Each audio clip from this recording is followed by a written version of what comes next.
ఇంట్లో ఉన్న బంగారాన్ని విడిపించి ఆ రోజు ఆన్లైన్ రేటుకే మేము కొంటాం. Sharma gold company. నమస్కారం, వెల్కమ్ టు సుమన్ టీవీ. నేను గిరిజ. కార్తీక మాసం పరమ పవిత్రమైన రోజు. ఈ మాసం దాదాపుగా అయిపోవచ్చింది.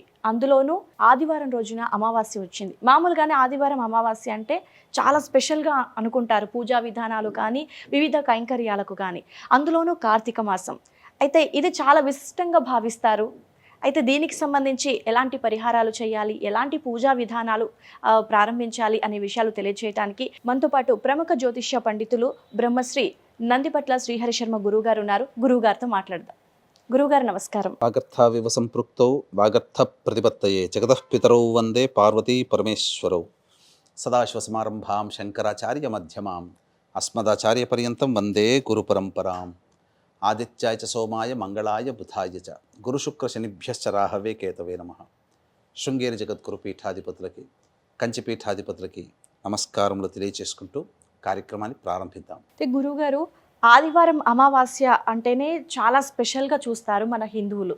అందులోనూ కార్తీక మాసంలో వచ్చింది అంటే ఆ రోజు పూజా విధానాలు ఏం చేయాలి, లేదంటే వివిధ రకాల సమస్యలతో బాధపడుతున్న భక్తులకి ఎలాంటి పరిహారాలని చెప్తారు గురువుగారు మీరు? ఆదివారము మరియు అమావాస్య ఇది చాలా ప్రత్యేకమైనటువంటిదమ్మా. అంటే సహజంగా అమావాస్య తిథులు సోమవారం నుంచి కలిసి వస్తే సోమవతి అమావాస్య, మంగళవారం కలిసి వస్తే భౌమ అమావాస్య, శనివారం కలిసి వస్తే అది ముని అమావాస్యగా చెప్పబడి ఉంటుంది. వీటన్నిటిలోకెల్లా ఆదివారము అమావాస్య కలిసి వస్తే చాలా విశేషం. ఎందుకనంటే మీరు ఈ యొక్క నక్షత్ర మండలంలో తిథి ప్రకారం చూసుకున్న అమావాస్య రోజున చంద్రుడు అస్సలు కనబడడు, రవి మాత్రమే ఉంటాడు. పైగా ఈ రవికి గ్రహానికి సంబంధించినటువంటి రోజు ఏం చెప్పబడింది? ఆదివారమే. అంటే రవికి సంబంధించిన వారం ఆదివారము. రవి పూర్తిగా అంటే చంద్రుడు లేకుండా కేవలం రవి మాత్రమే పూర్తిగా ఉండేటువంటి ఏకైక రోజు అమావాస్య తిథి. కాబట్టి ఈ అమావాస్య తిథి అనేటువంటిది ఏంటంటే సాధారణంగా మనకు ఒక్కొక్క తిథికి ఒక్కొక్క దేవత అధిష్టాన దేవతగా ఉంటుంది. పితృదేవతలు ఈ యొక్క అమావాస్య తిథికి అధిదేవతలుగా ఉంటారు. నవగ్రహాల్లో పితృకారకుడు ఎవరు? రవి. పితృదేవతలకి ఇష్టమైనటువంటి రోజుగా మరియు సాధారణంగా ఈ ఆదివారం అమావాస్య కలిసి వచ్చిందనంటే చాలా ప్రత్యేకమైనటువంటి రోజుగా చెప్పబడి ఉంది. అంటే సూర్యగ్రహణాలు గనక చంద్రగ్రహణాలు గనక వస్తే ఆ సమయం కొద్ది సమయము ఎంతటి పుణ్యకాలమో అంతే సమానమైనటువంటి పుణ్యకాలం ఈ ఆదివారము అమావాస్య తిథి ఉన్నంత వరకు ఉంటుంది. అయితే ఈసారి వచ్చేటువంటిది మాసం కార్తీక మాసము ఆదివారం అమావాస్య కాబట్టి చాలా ప్రత్యేకమైనటువంటిదమ్మా. పైగా ఈ అమావాస్య తిథి 11:51 వరకే ఉంటుంది ఆ రోజున. కాబట్టి సుమారు 12 గంటల వరకు, సూర్యోదయం నుంచి 12 గంటల వరకు చాలా మంచి సమయంగా చెప్పబడి ఉంది. అంటే ఉదయం 6:18 ప్రారంభమవుతే దగ్గర దగ్గర 11:51 అనంటే ఏంటి? 5:30 గంటల సేపు మహోదయ పుణ్యకాలంగా చెప్పవచ్చు వీటిని. కాబట్టి చాలామంది తాంత్రికవేత్తలు ఈ యొక్క సమయం కోసం ఎదురు చూస్తూ ఉంటుంటారు. ఇక ఈ ఆదివారం అమావాస్యకు ఉన్నటువంటి ప్రాముఖ్యతను కనుక తెలుసుకున్నట్లయితే చాలామంది తాంత్రికవేత్తలు, ఉపాసనా పరులు ఇటువంటి రోజు ఎప్పుడు వస్తుందా అని చెప్పి ఎదురు చూస్తూ ఉంటుంటారు. ఎందుకనంటే వాళ్ళు తీసుకున్నటువంటి మంత్రదీక్షకి ఆ రోజున చేసుకుంటే మామూలు రోజుల్లో 100 మాలలు తిప్పితే ఎంత ఫలితమో ఈ ఆదివారము అమావాస్య రోజున 1 మాల తిప్పితే అంత ఫలితం. అంటే ఏంటి? శివ, ఈ కార్తీక మాసం కదా, అందరూ శివ శివ శివ శివ అంటుంటారు కదా. ఇంట్లో కూర్చొని 1000 సార్లు శివాయ నమః అంటే ఎంత ఫలితం వస్తుందో ఒక్కసారికే అక్కడ అంత ఫలితం వస్తుంది. అంతటి పుణ్య సమయం. అటువంటి అలభ్య పుణ్య తిథి ఉన్నటువంటి రోజున వీక్షించేటువంటి సుమన్ టీవీ ప్రేక్షకులు ఎవ్వరు కూడా ఇటువంటి రోజులు మిస్ కాకండి. ఎందుకనంటే మిస్ కాలేరు కూడా. ఎందుకంటే ఆ రోజు ఆదివారం, అందరికీ సెలవు. కాబట్టి ముఖ్యంగా ఈ ఆదివారం అమావాస్య రోజున పాటించాల్సినటువంటి నియమం ఏంటంటే ఆ రోజున తలకి నూనె పెట్టుకోకూడదు. అలాగే షేవింగ్, అంటే సెలవు వచ్చింది కదా, షేవింగ్ చేసుకోవడాలు, కటింగ్ చేసుకోవడాలు చేయకూడదు. 2. ఇక 3వది మాంసాహారము, మద్యపానము పనికిరాదు. 4వది దాంపత్య జీవితము పనికిరాదు. 5వది వీలైనంత వరకు మౌనాన్ని ఆశ్రయించండి. ఈ 5 పనులు చేయండి, తప్పకుండా మీకు మంచి జరుగుతుంది. వీక్షించే ప్రేక్షకులు కూడా చెప్పవచ్చు. ఇక ఆఖరి కార్తీక ఆదివారం అమావాస్య, ఇక ఉన్న 30 రోజులు అయిపోయాయి.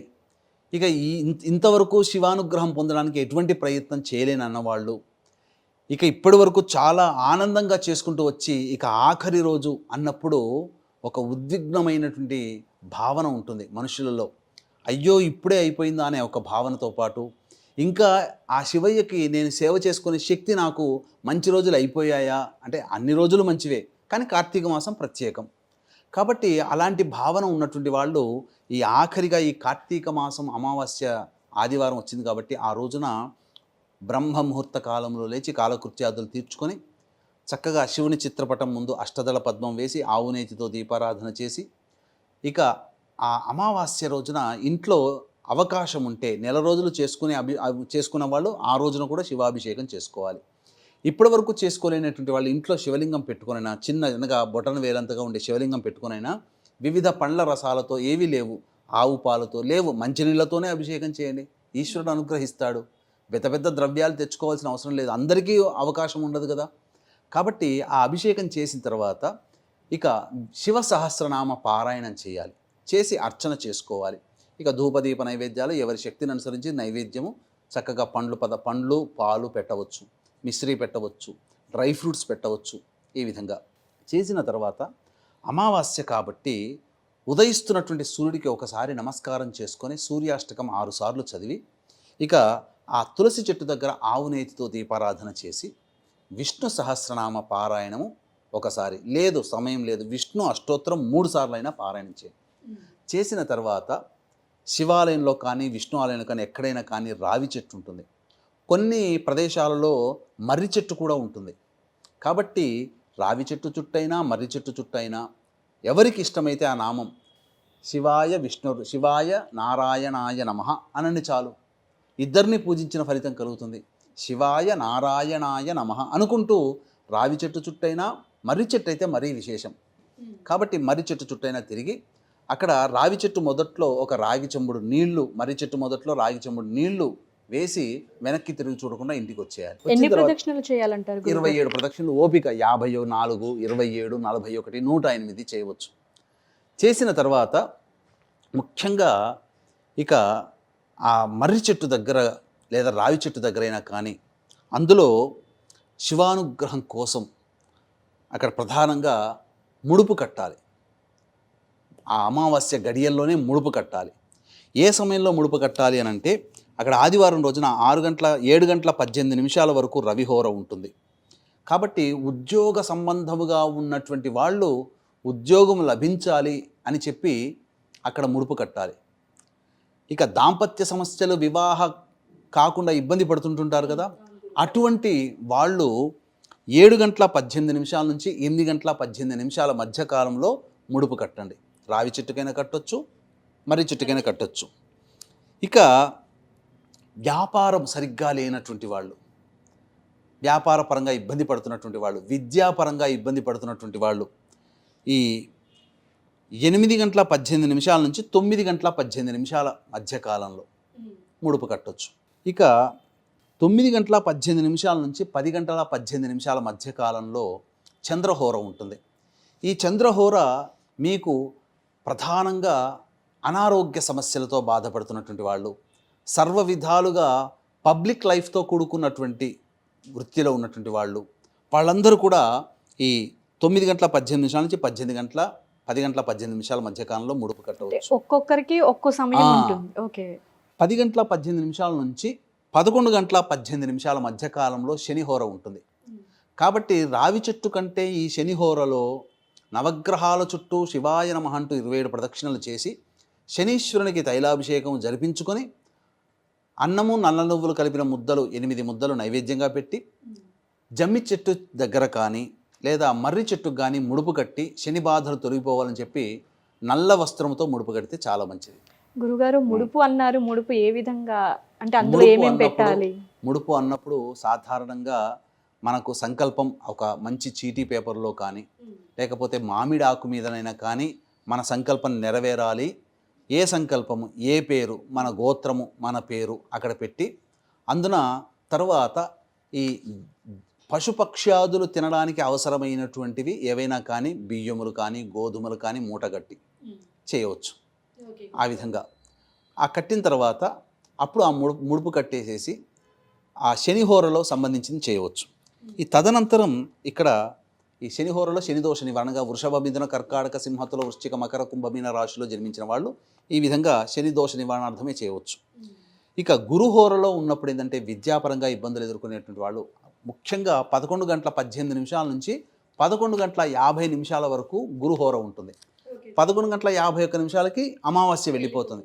కాబట్టి ఎన్ని ప్రయత్నాలు చేసినా అన్ని అడ్డంకులతో పనులు అవుతున్నటువంటి వాళ్ళు, ఎక్కువ బ్రేక్స్ పడుతున్నటువంటి వాళ్ళు, పైగా విద్యాపరంగా ఉన్నటువంటి వాళ్ళు, ధనపరమైనటువంటి కష్టాలతో ఇబ్బంది పడుతున్నటువంటి వాళ్ళు, అటువంటి వాళ్ళు పసుపు గుడ్డలో ఈ యొక్క సంబంధించినటువంటి చెప్పిన విధంగా ముడుపు కట్టేసేసి ఆ విధంగా సాయంకాలం వరకు కూడా చూసుకోవాలి. సాయంకాల ప్రదోషకాల సమయంలో శివార్చన జరిపించుకుని ఉన్నట్లయితే తప్పకుండా వాళ్ళకి విజయం అనేటువంటిది కలుగుతుంది.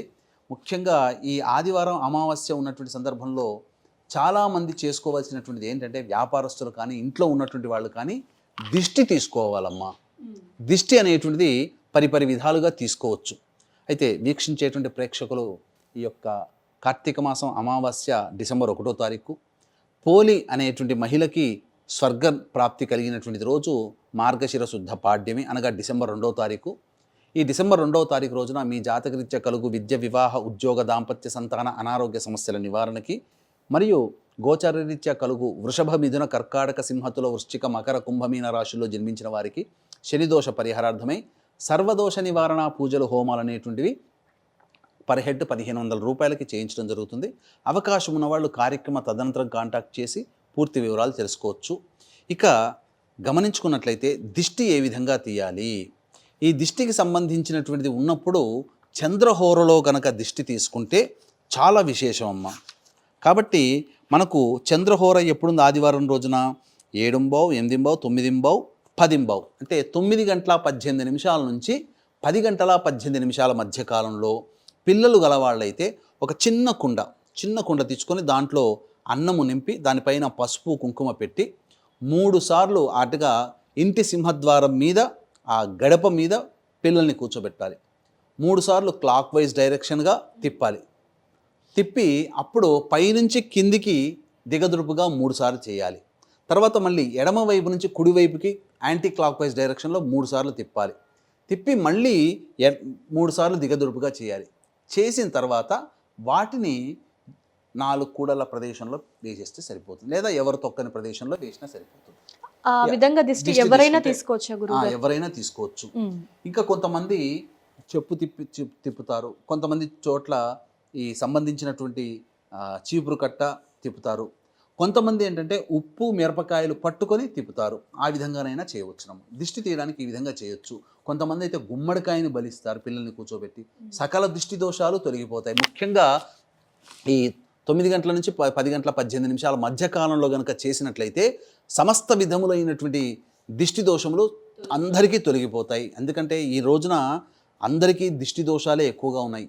పైగా ఎక్కడ పడితే అక్కడ ఈ దిష్టి తీసినటువంటి పదార్థాలు పడేస్తున్నారు, శ్మశానం గుండా వస్తున్నారు, అవి మనం తెలియకుండా తొక్కుతున్నాం. ఆ విధంగా మనకు లేనిపోని ఇబ్బందులు, నకారాత్మక నెగిటివ్ ఫోర్స్ మన బాడీలో ప్రవేశిస్తుంది.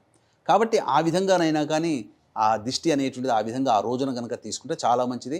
ముఖ్యంగా వీక్షించేటువంటి సుమన్ టీవీ ప్రేక్షకులకి ఆదివారం అమావాస్య గ్రహణంతో సమానం అన్నాం కదమ్మా. అవును గురుగారు. కాబట్టి ప్రత్యేకించి ఎవరైతే గురువు గారి దగ్గర మంత్రదీక్ష తీసుకుంటారో ఇక బ్రహ్మముహూర్త కాలం నుంచి 3 గంటల నుంచి లేవకుండా 12 గంటల వరకు, అంటే 6 + 3 9 గంటలు గనక ఏ వ్యక్తి అయితే ఈ సంబంధించినటువంటి మంత్ర ఉపాసన చేసుకుంటాడో చాలా మంచిది.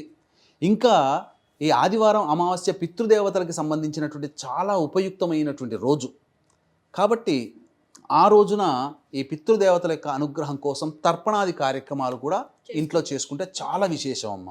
అయితే గురుగారు ముడుపు అన్నారు కదా, ముడుపు చెట్టు దగ్గర అంటే చెట్టుకి కట్టమంటారా? కొమ్మకి కడతారు. కొమ్మకి కట్టాలి. ఓకే గురుగారు, నిజంగా అమావాస్య ఆదివారం అనేది ఎంత ప్రత్యేకతో మీరు నిజంగా అంత ప్రత్యేకమైన రోజుకి సంబంధించి చాలా వివరాలు చాలా వివరంగా అందించారు గురువుగారు. అందులోనూ కార్తీక మాసం దిష్టి గురించి చాలా చక్కగా చెప్పారు గురువుగారు. ధన్యవాదాలు గురువుగారు. సర్వం శ్రీ ఉమామహేశ్వర పరబ్రహ్మార్పణమస్తు.